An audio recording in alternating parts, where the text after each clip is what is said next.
La construcción del Palacio de Monterrey fue impulsada por el tercer conde de Monterrey, Alonso de Zúñiga y Acevedo y Fonseca. Fue declarado en 1929 Monumento Histórico Artístico, el equivalente al hoy Bien de Interés Cultural. Desde 2018 está abierto a visitas turísticas. Hoy vamos a pasear por él. Acompáñennos.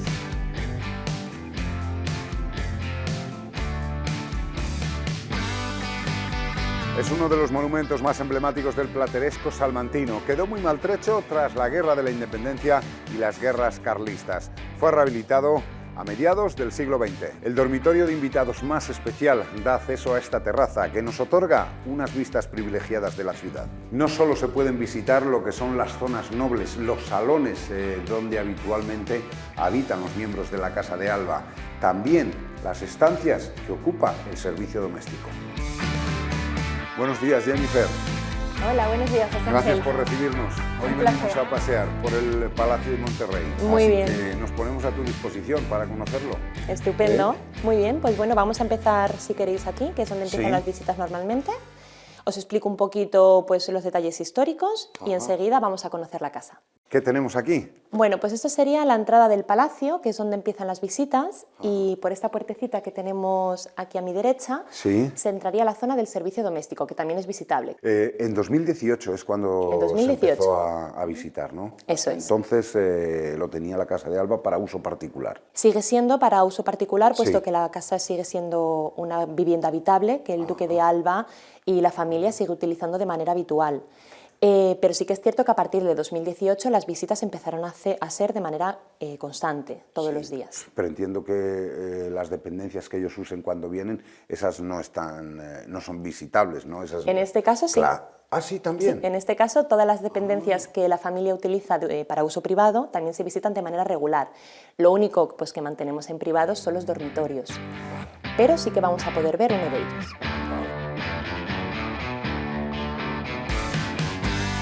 Un poquito cuáles son los orígenes del Palacio de Monterrey. Pues mira, fue en 1539 por orden del tercer conde de Monterrey, que se llamaba don Alonso de Acevedo y Zúñiga. Encargó el proyecto a dos arquitectos muy importantes, además que tuvieron mucho impacto aquí en Salamanca, que fueron Rodrigo Gil d'Ontañón y Fray Martín de Santiago. Una vez encargado este proyecto, decidió edificar un edificio de grandes dimensiones que estuviera pues, también acorde al rango que tenía el conde. Pero lamentablemente ese proyecto nunca se llegó a concluir. Todo lo que vemos en la actualidad es una obra inconclusa. Solamente conservamos el ala meridional del proyecto. No sabemos cómo podría llegar a ser el original, puesto que no conservamos un plano como tal. Pero sí que tenemos pues, detalles de los diferentes contratos de la época, donde nos dan pues, detalles muy interesantes y donde podemos hacernos una idea de qué es lo que se quería hacer. Quizás la opinión más aceptada es la idea de que querían construir dos fachadas paralelas en torno a un gran patio interior, porticado. ¿Por qué no se terminó?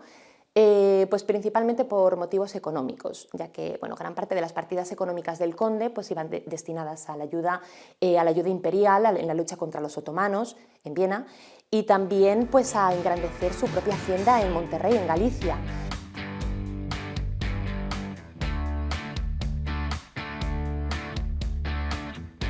Este primer salón que nos encontramos es la Sala de Santa Teresa. Como su nombre bien indica, pues está dedicada a Santa Teresa, que la tenemos aquí representada por el Gran Carreño de Miranda, que es una obra muy bonita y además muy característica de bueno, de cómo se suele representar a la santa. La santa está en acto de escribir y además en ese mismo momento está mirando muy fijamente a la paloma que representa el Espíritu Santo, y de esa manera lo que nos quiere decir el autor es que la santa, todo lo que está escribiendo es por inspiración del Espíritu Santo, por inspiración divina. Hemos conocido hace poco, estos días, lo que dicen que pudiera ser el rostro de Santa Teresa. Cierto, o sea cierto. ¿Las llaves esas? Pues ahora os cuento un poquito. De... Sí, estos son uno de los juegos originales del sepulcro de Santa Teresa. La santa acudió a la llamada de la duquesa de Alba para que asistiera el parto de su nuera, pero la santa acudió ya enferma a Alba de Tormes y al poco tiempo falleció. Entonces, lo que hicieron fue enterrarla en el convento carmelitano que ella misma había fundado en Alba de Tormes. Que es como... Pero tiempo más tarde, desde la Orden Carmelitana de Ávila, deciden pues, trasladar el cuerpo de la santa de Alba de Tormes a Ávila. Pero cuando abrieron el sepulcro, pues se dieron cuenta que la santa estaba en perfecto estado. Esto lo consideran un milagro y deciden dejarlo reflejado en un documento que tenemos pues, justo aquí encima de esta mesita. Este documento, que es un documento de 1585, que es el acta del levantamiento del cuerpo de la santa, donde se describe cómo estaba el cuerpo de la santa, desde la piel, el pelo, los órganos internos, y hasta incluso describen algo muy curioso que es el olor. Que el documento cita textualmente que es un olor difícil de describir, pero muy agradable. ¿Y eso es original o es un facsímil? Es un facsímil. El original lo mantenemos en el Palacio de Liria, en la biblioteca del Palacio de Liria, por mantenimiento. Después de que abrieran el sepulcro de la santa y se llevaran el cuerpo a Ávila, los duques de Alba intercedieron a través del Papa para recuperar de nuevo el cuerpo y devolverlo a Alba de Tormes. Alba de Tormes. Así lo hicieron, el Papa falló a favor de ellos, recuperaron el cuerpo y lo devolvieron a Alba de Tormes, que es donde actualmente reposa.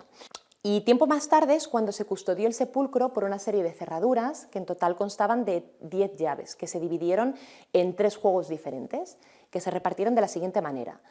Uno de esos juegos lo custodia la Casa de Alba desde entonces, que es el que vemos aquí en el Palacio de Monterrey. Otro de estos juegos lo tiene la priora del convento de Alba de Tormes, donde reposa el cuerpo de la santa, y el último juego lo tiene la Orden Carmelitana en Roma. Sí.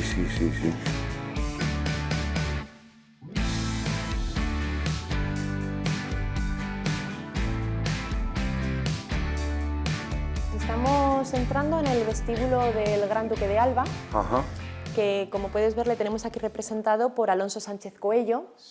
Es una obra muy bonita donde se representa al Gran Duque de Alba con armadura de parada y además con la iconografía del generalato, que se compone pues, del bastón de mando que sostiene con una de las manos, la banda roja que indica pues, que es general y la otra mano pues, que sujeta la espada. El Gran Duque de Alba, que se llamaba Fernando Álvarez de Toledo, es considerado como uno de los generales más importantes del mundo. Quizás la faceta que más se conoce del duque pues es su faceta militar, puesto que tuvo una carrera de más de 50 años al servicio de la corona, primero de Carlos V y después de Felipe II, pero también tuvo una faceta humanística muy interesante. Fue un gran mecenas y fue íntimo amigo de Santa Teresa. Él fue gobernador en los Países Bajos en la lucha contra el protestantismo en Flandes. Además hay una parte también muy curiosa de la historia, que al final de su vida la vemos reflejada en el cuadro que tenemos encima de la puerta, que es de Emilia Carmena de Prota, donde se le ve exiliado en su propio castillo de Guadalajara, en Uceda, porque su hijo se negó a contraer nupcias con la dama de la reina Ana, y estuvo en torno a un año exiliado hasta que se disputó la corona portuguesa.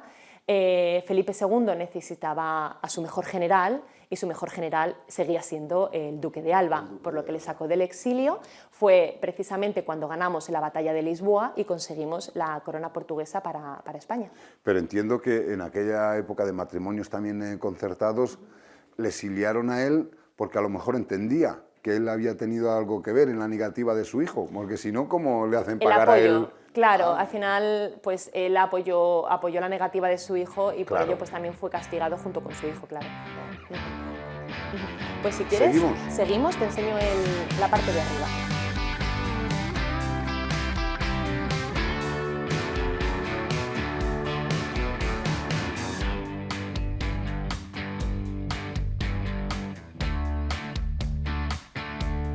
Bueno, pues ya estamos en el salón principal de la casa. Ahora mismo es el salón principal. El salón principal. Hay que entender, sobre todo, principalmente, que a lo largo de la historia de la construcción del palacio, desde el siglo XVI, cuando se edificó, hasta el siglo XX, Sí. han pasado muchas cosas, principalmente en el siglo XIX, al igual que otros edificios salmantinos, el palacio se convirtió en hospital militar para las tropas inglesas, las tropas del duque de Wellington. Sí. Y además luego en las llamadas guerras carlistas, sobre todo en la primera guerra carlista, el palacio también se convirtió en hospital militar. Ajá. Teniendo en cuenta esto, el interior sufrió muchos estragos.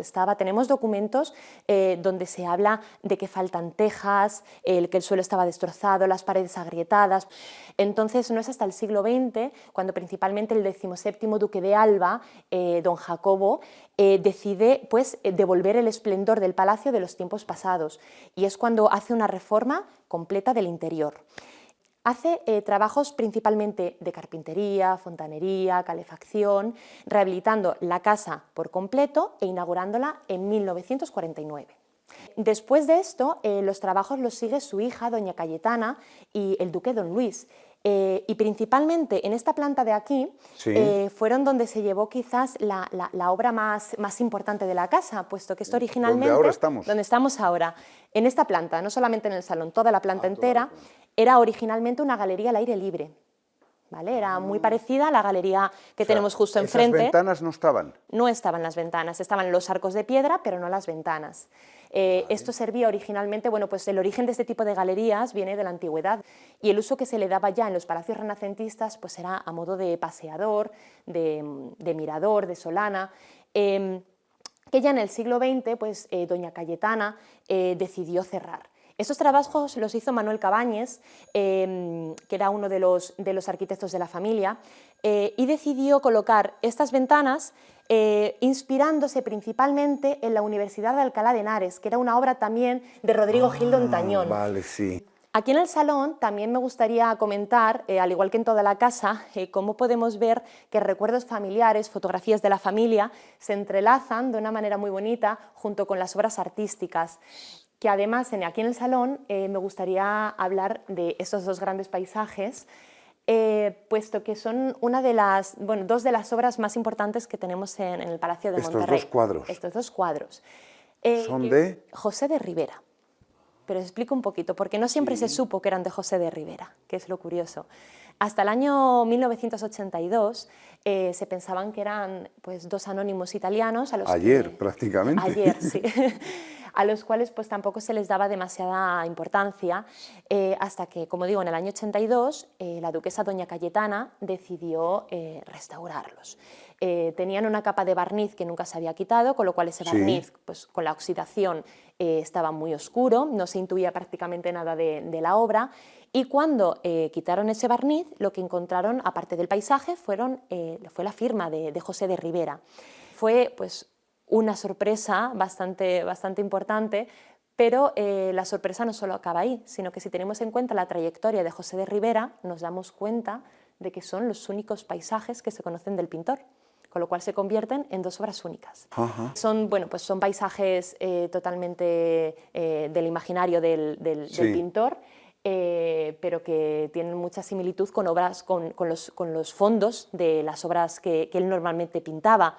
Por ejemplo, hay una obra muy bonita que está en el Museo del Prado, que es El sueño de Jacob, que si intentamos recordar un poco la obra, podemos ver perfectamente cómo podríamos encajar a Jacob debajo del árbol, ¿verdad? Sí. Para que nos demos cuenta como, aunque son paisajes que no es una temática que el pintor hiciera de forma habitual, bueno, sí que los fondos de sus obras solían tener ese tipo de paisajes.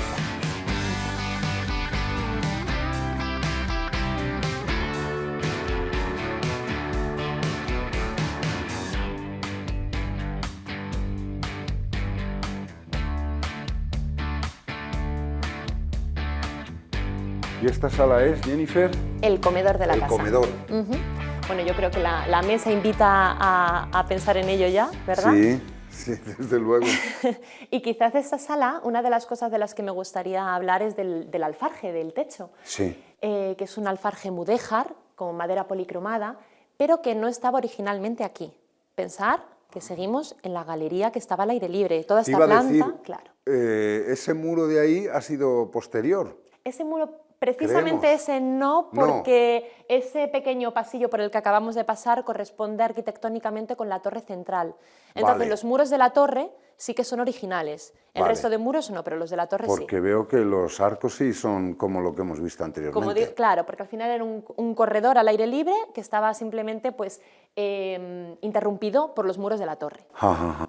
Pero este alfarje, Sí. en esas reformas, en ese contexto de las reformas del siglo XX, la duquesa doña Cayetana adquirió el techo en un convento que se iba a deshacer de él por aquella época, en un convento de aquí de Salamanca, y lo recuperó, lo salvó y lo colocó en el comedor del Palacio de Monterrey, que es una auténtica joya. Ya te digo. Bueno, José, pues vamos a continuar por la antigua galería Sí. y vamos a conocer la parte más íntima de la casa. ¿Que está por aquí? Justo aquí. Aquí empezaríamos en el cuarto de estar, que es la antigua sala del televisor, que como ves pues es una salita pues mucho más pequeñita, más acogedora, más íntima, en la que podemos ver pues también multitud de recuerdos familiares, fotografías. Y acto seguido pues vamos a ver algo muy curioso, que es un baño de los años 50. Es un baño muy especial, muy bonito, que conserva además azulejos del siglo XVIII, que son de Talavera de la Reina, y pertenecen al antiguo palacio del conde duque de Olivares. Aunque la grifería y la estructura del baño corresponde a los años 50. ¿Pero los azulejos estos estaban aquí? No, como ¿En el digo, baño? no, como te Son decía, del siglo XVIII, son del pero siglo no- XVIII y pertenecían al antiguo palacio del conde duque de Olivares en Loeches, en Madrid. Vale. Estaba pensando en cuando fue hospital, en aquella época, digo, ¿y cómo lo respetarían si estaba aquí? Claro, porque te voy a recordar que esto no existía, porque esto era una Claro. galería al aire libre. Esto era toda la galería, efectivamente. Todo esto no existía, era una galería completamente diáfana, sin estos muros, donde simplemente servía a modo de corredor, paseador, solana, y en los años 40, años 50 es cuando se empezó a rehabilitar esta planta, y por eso pues, se conserva el baño como se conserva. Y la galería fue dividida en diferentes estancias. estancias, que son las que estamos viendo ahora. Sí, sí. Y ahora ¿Avanzamos por aquí? Sí, avanzamos por aquí y llegamos al despacho. Es el despacho de la casa, es un despacho inglés, también muy Sí. acogedor, donde tenemos pues, una pequeña librería, una pequeña colección de volúmenes, aunque la mayor parte, la parte importante realmente de bibliografía sí. y de colección bibliográfica pues, se encuentra en el Palacio de Liria, de Madrid, que es una de las bibliotecas privadas más importantes de España.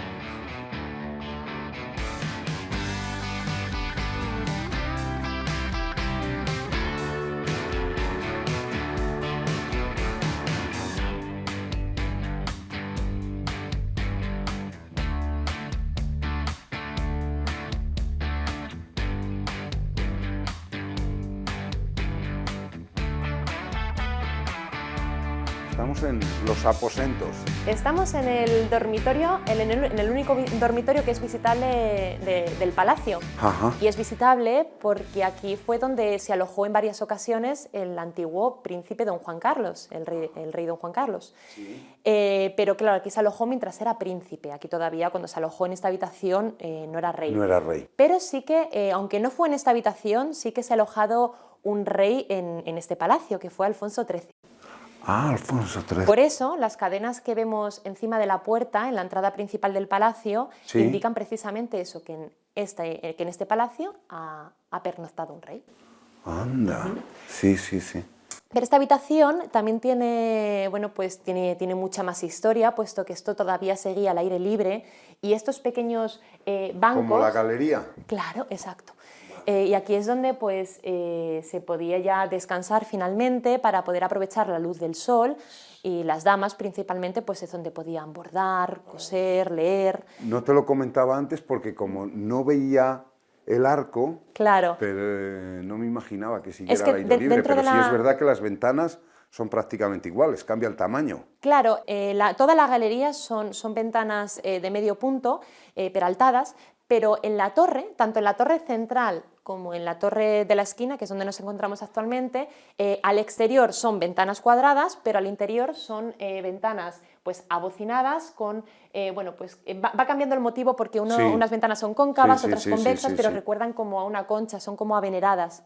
Pero la habitación no termina aquí, porque el dormitorio continúa hacia arriba. Este dormitorio, aunque aquí es donde están las camas, aquí es donde se duerme, la habitación continúa hacia arriba y vamos a llegar hasta el mirador, que es la terraza privada de la habitación. O sea, ese trozo de pasillo que hemos hecho forma parte de lo que Forma es la parte de la habitación. habitación, eso es. Arriba tiene un baño privado, un baño en suite, que se llama ahora, y luego arriba pues está la terraza privada, que si quieres te enseño ahora mismo. Vamos a... Con unas vistas a maravillosas. conocerlo. Vale.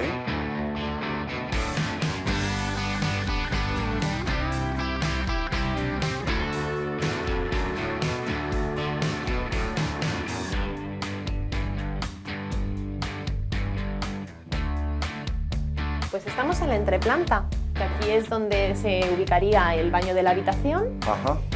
Bueno, pues un pequeño vestidor y arriba pues es donde está ya el mirador de la torre, que haría como de terraza privada de la habitación. Curioso lo del baño. ¿Verdad? El suelo, La sobre moqueta. todo, sí. Claro, es un baño al estilo inglés. Sí, sí, sí, sí, sí.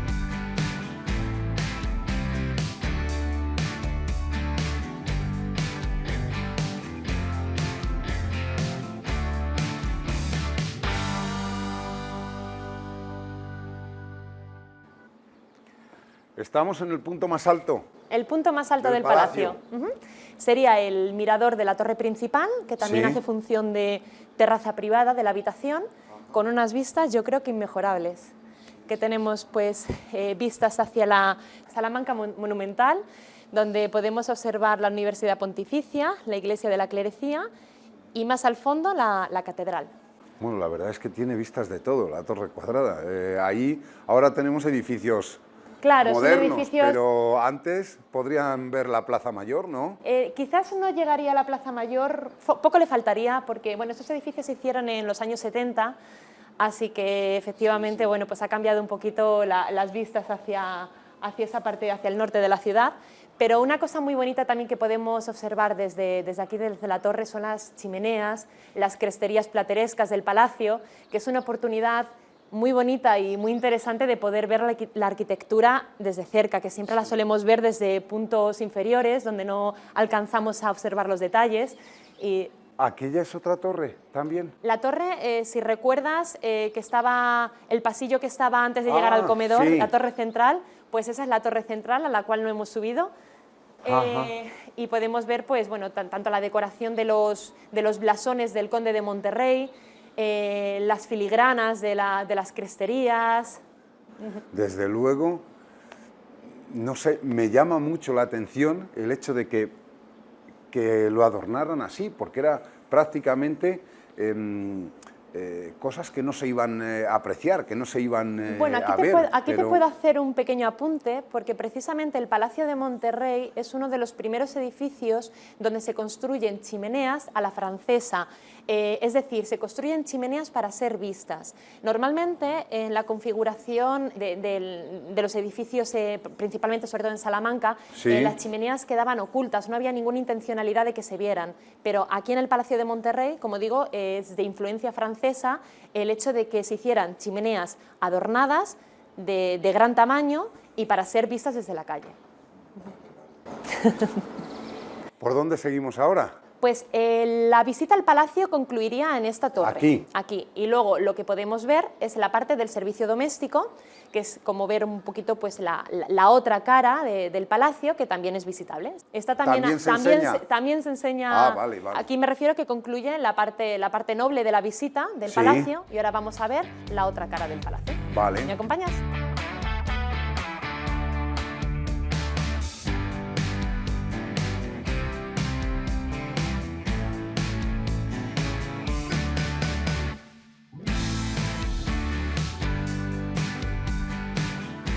Jennifer, ¿cómo pasa el Palacio de Monterrey a la Casa de Alba? Porque era un condado, ¿no? Monterrey. Claro, era un condado. Bueno, te explico. Fue concretamente en 1711, ya que Francisco Álvarez de Toledo y Silva, que será el futuro 10º duque de Alba, contrajo matrimonio con la 8ª condesa de Monterrey en 1688.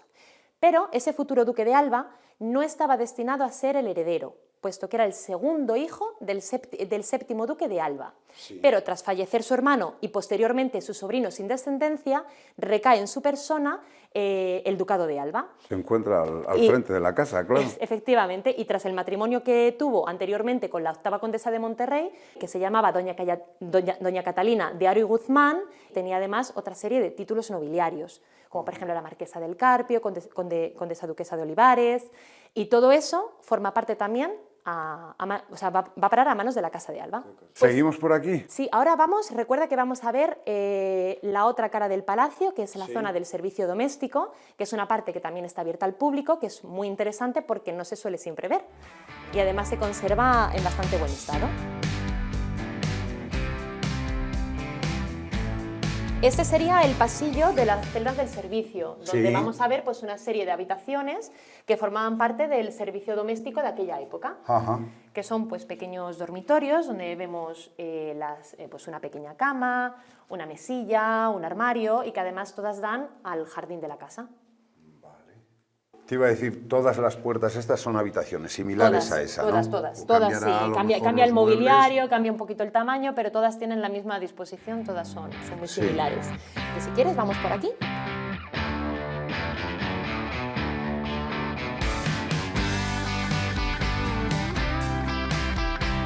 Bueno, pues antes de pasar a la sala estrella de la zona del servicio, podemos observar el cuarto frío, que es la estancia donde se almacenaba el hielo para conservar correctamente los alimentos. También se suele denominar antecocina porque es la zona donde se preparaban pues, los alimentos antes de pasarlos a la cocina a terminar su elaboración.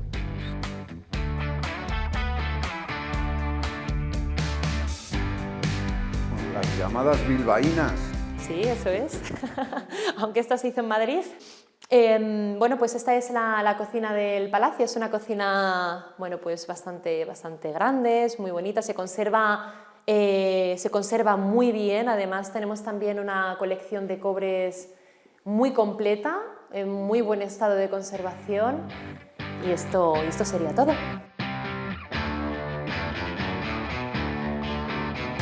Pues hasta aquí ha sido el paseo, ¿no?